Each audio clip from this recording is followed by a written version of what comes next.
Chers amis, chers abonnés, chers collègues, bonjour. Aujourd'hui, un sujet grave, la séparation. Parfois, les couples se séparent rapidement, après de nombreuses années, mais la séparation arrive. Une séparation, pourquoi ça fait si mal? Une séparation, ça fait mal parce que c'est un rapport affectif qui nous unit à l'autre. Tout ce qui touche au cœur, à l'affectif, soit effectivement c'est formidable, c'est fabuleux, soit ça fait mal. Avec les affaires affectives, il n'y a pas de juste milieu. C'est pas possible.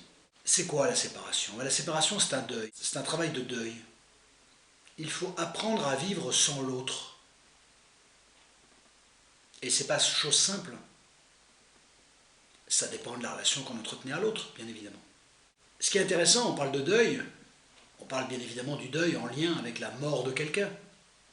La mort de quelqu'un qui reste aussi une séparation. Alors une séparation obligée par les faits, obligée par cessation de la vie, alors que dans l'amour, la séparation, c'est une séparation, c'est un deuil, c'est l'absence de l'autre, mais non pas produite par le fait malencontreux de la vie, c'est-à-dire la mort. Quelqu'un décide qu'il va, une personne, il va ou elle va avancer sans vous.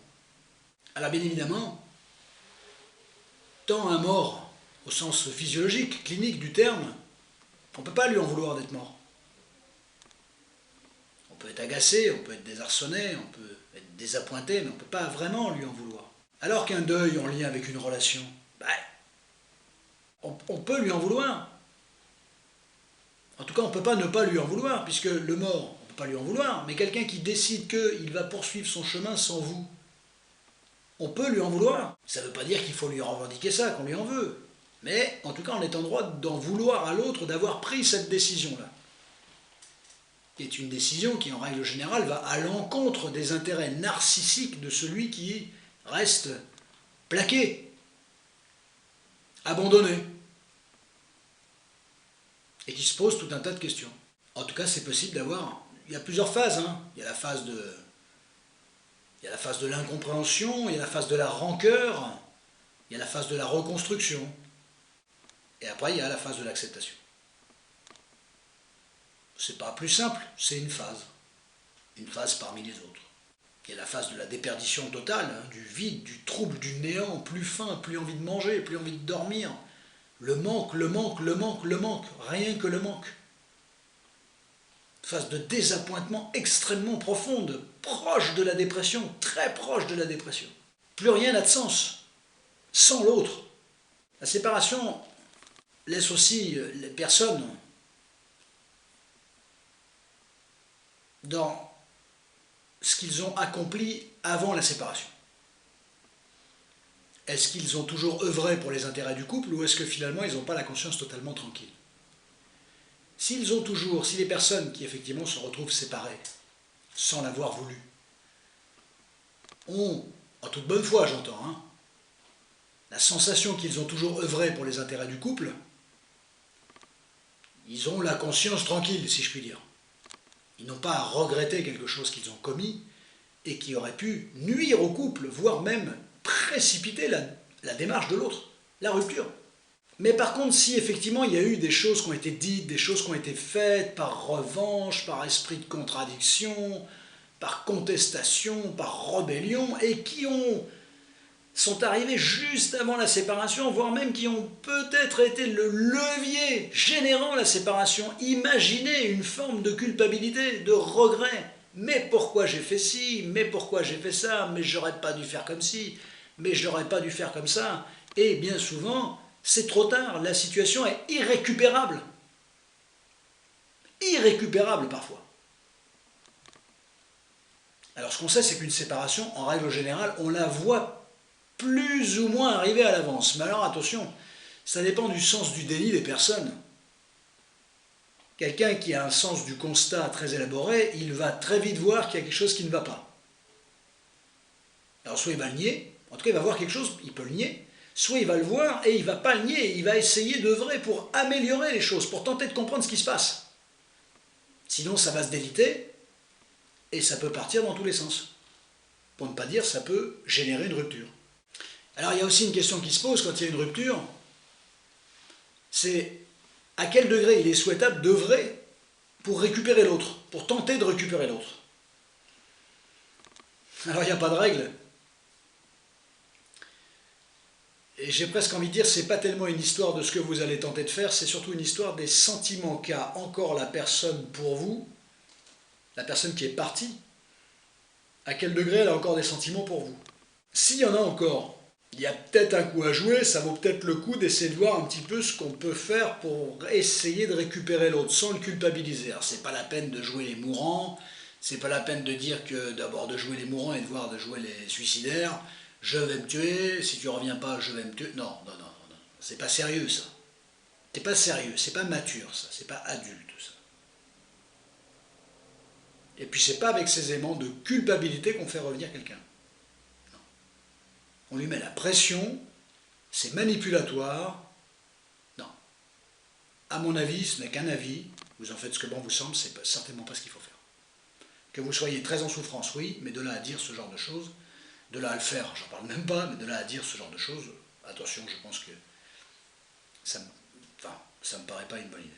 Si l'autre a encore des sentiments, il sera plus ou moins, il a peut-être d'ailleurs envie, ça dépend de la séparation, il a peut-être d'ailleurs envie de voir à quel degré vous tenez à lui et à quel degré vous faites un effort pour retourner vers lui. Mais s'il n'a plus de sentiments, toute démarche que vous allez faire pour tenter de le récupérer va être quasiment tout de suite, ipso facto, assimilée à une espèce de harcèlement, une forme de harcèlement. Et plus l'autre va estimer que vous le harcelez, plus l'autre va vouloir vous mettre de côté, plus vous allez l'écœurer.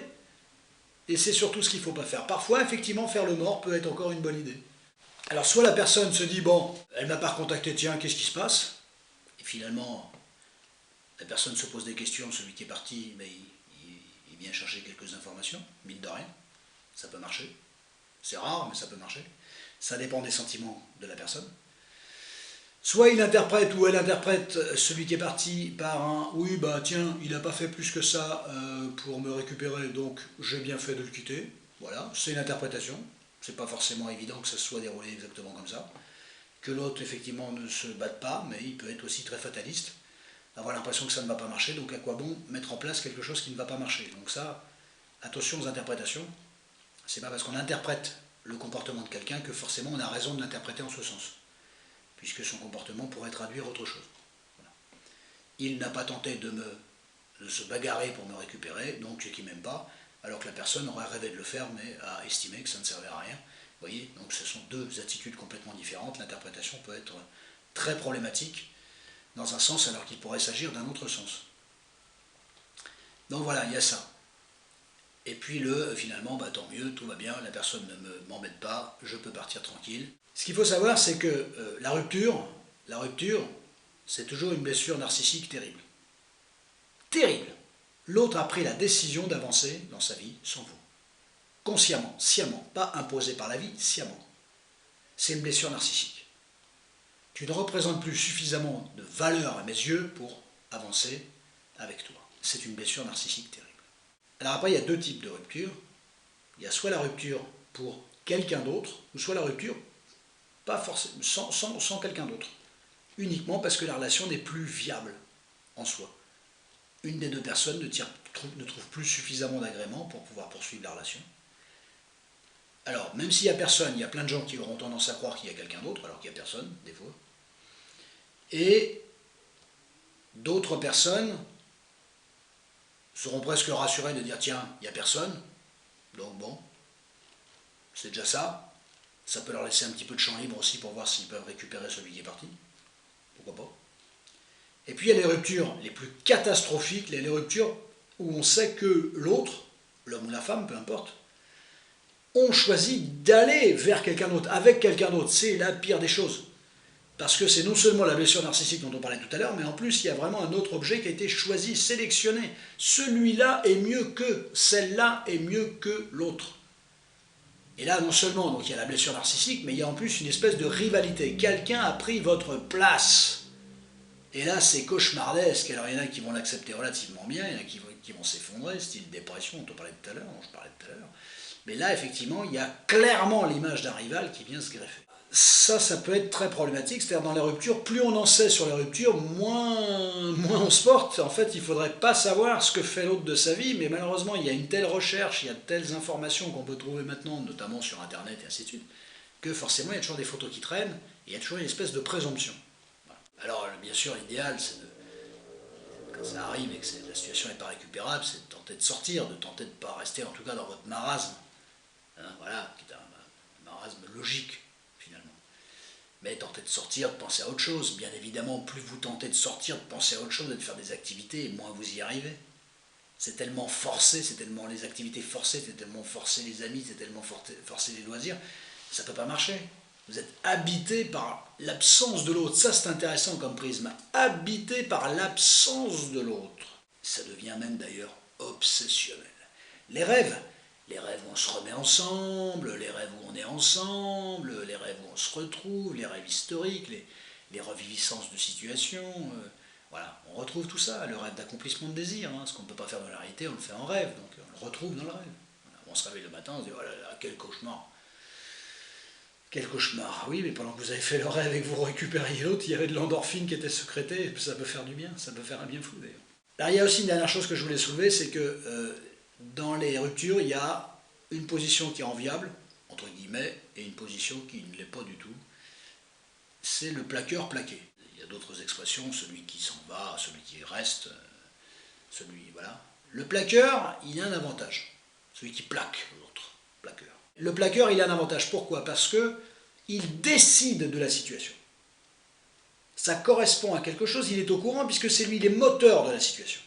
Il décide de la situation.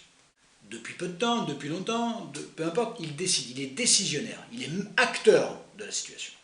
L'autre, celui qui est planté, le plaqué, il décide de rien du tout, il subit. Il n'est pas acteur, il est spectateur. Ce qu'il vit, il n'a pas demandé à le vivre, alors que celui qui s'en va, il a demandé à la limite à le vivre, il l'a décidé, donc il l'a demandé, il le souhaite. Celui qui est plaqué, il ne l'a pas demandé. Il l'avait vu arriver ou pas, ça c'est autre chose, mais il ne l'a pas demandé. Il le subit. Donc c'est pire la position de celui qui s'en va d'ailleurs. C'est une rupture, c'est pas simple, hein, que ce soit pour une autre personne ou pour personne, mais il est acteur de quelque chose. On est toujours meilleur dans une posture quand on est acteur, plutôt que l'inverse, quand on est spectateur ou qu'on subit quelque chose. Et ça c'est aussi très important. C'est-à-dire que le plaqué, c'est toujours beaucoup plus rude pour lui que celui qui plaque. Il y a une dernière chose que je voulais voir avec vous aussi, c'est la rupture. Est-ce que c'est une rupture sur un coup de tête? Ou est-ce que c'est une rupture qui est savamment anticipée, organisée depuis un certain nombre de temps? Si c'est une rupture très organisée depuis un certain nombre de temps, très longtemps parfois, en général il y a un petit côté irrémédiable. Parce qu'il y a un laps de temps qui a été mis en œuvre pour vérifier si la décision serait la bonne et malheureusement aucune information n'est venue interférer dans le processus de séparation. Par contre, une séparation coup de tête, comme ça, de manière intempestive, pour une embrouille, qui s'ajoute à d'autres embrouilles, bien sûr. C'est pas une seule embrouille qui fait que les gens se séparent. Ou alors ils se connaissent depuis un mois. Voilà. Mais les séparations intempestives sont, entre guillemets, j'ai toujours envie de dire, un peu rassurantes. Parce que bon, en général, une décision qui se prend comme ça, hop. Et puis après chacun réfléchit, chacun retrouve ses esprits, il y a des gens qui s'emportent, qui s'emballent, voilà, je te quitte. Quand les gens se quittent de manière intempestive, en général, ils se retrouvent assez rapidement. Alors par contre, ils accumulent plusieurs séparations intempestives, plusieurs reprises. Une séparation qui est savamment organisée, par contre, pour récupérer la personne, là, c'est extrêmement complexe. Donc voilà, quelques éléments que je voulais soulever sur la séparation. On m'a proposé d'en parler, donc j'en parle. C'est un grand sujet, c'est un sujet très lourd, un sujet affectif. Voilà, il faut savoir parler des sujets compliqués. Voilà. La vie, c'est des choses fabuleuses, mais c'est aussi des choses extrêmement complexes. Voilà. Et qu'une séparation, il y a énormément de gens qui sont confrontés à ça, que c'est une épreuve terrible. Ça peut prendre des mois, des mois, des mois, des mois et des mois, des années pour se reconstruire via une séparation. Et puis après, il y a quelque chose qui est intéressant, important aussi, c'est à quel degré on croit encore en l'amour et en soi pour recommencer quelque chose avec quelqu'un d'autre. Et bien ça, je peux vous dire que c'est des sacrés sujets. Chaque séparation va laisser des traces absolument considérables. C'est un travail de deuil, harassant, blessant. Comment en est-on arrivé là? On refait toute l'histoire. On y comprend. Qu'est-ce qu'on a envie d'y comprendre? Eh bien, le processus de deuil et la manière dont on va s'en remettre vient et va prédéterminer la manière dont on va croire encore en l'amour, parce qu'il faut croire en l'amour. Et il faut croire en sa capacité d'aimer. C'est surtout ça d'ailleurs, c'est pas en l'amour bien sûr, mais l'amour ne se fait pas sans les acteurs. Il faut croire en sa capacité d'aimer de nouveau quelqu'un d'autre et de vivre une histoire sans avoir la peur que ça va, donc on va revivre la même chose. En acceptant de ne pas tout maîtriser. Et ça, c'est extrêmement complexe. Donc, une relation de deuil peut prendre, une séparation, un deuil peut prendre des mois et des mois et des mois, des années entières. Voire des gens vous parlent de blessures terribles en lien avec des deuils, ils n'ont jamais repris, ils ne se sont jamais remis. Ils n'ont jamais vraiment redémarré une relation de couple. Jamais. La blessure était trop grande. La croyance en l'amour, en sa capacité à aimer, n'était plus vraiment existante, suffisante. Chers amis, je vous dis à très bientôt. Prenez grand soin de vous.